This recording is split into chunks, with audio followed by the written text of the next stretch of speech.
Hi అండి. చాలా సింపుల్గా ఈజీగా అయిపోయి కొబ్బరి చట్నీ చూద్దామా. ఫస్ట్ కొబ్బరిని ఇలా కట్ చేసుకోండి. అది వచ్చి తెల్లగడ్డ ఏదో అనుకున్నారు. తర్వాత పచ్చిమిర్చి, జీలకర్ర, చింతపండు, ఇంతే అండి, సింపుల్.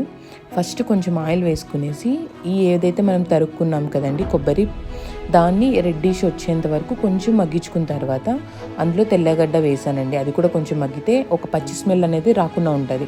ఇవి పక్కకు తీసుకునేసి పచ్చిమిర్చి వేయించుకోవాలండి. ఇది కొంచెం బాగా మగ్గేంత వరకు వేయించుకోండి. తర్వాత కొంచెం సాల్ట్, పచ్చిమిర్చి ఫస్ట్ మిక్సీకి వేసుకునేసేయండి. తర్వాత చింతపండు, కొబ్బరి, కానీ కొబ్బరి మిక్స్ అయిన తర్వాత చింతపండు వేసుకోండి. కొంచెం వాటర్ యాడ్ చేసుకునేసి బాగా మెత్తగా కావాలంటే మెత్తగా, కొంతమందికి కొంచెం అలా పంటి కింద పడాలా అన్నట్టు ఉండాలా అనుకుంటారు. వాళ్ళు కొంచెం లైట్గా దంచుకుంటే చపాతీలోకి, రైస్లోకి చాలా బాగుంటుంది. చింతపండు మీకు వద్దనుకుంటే స్కిప్ చేసేయచ్చండి. ఓకే అండి, ఒకసారి ట్రై చేయండి, చాలా సింపుల్ కదా. ఓకే అండి, నా ఛానల్ కొత్తగా చూసుకుని లైక్ చేయండి, షేర్ చేయండి, కామెంట్ చేయండి. బాయ్.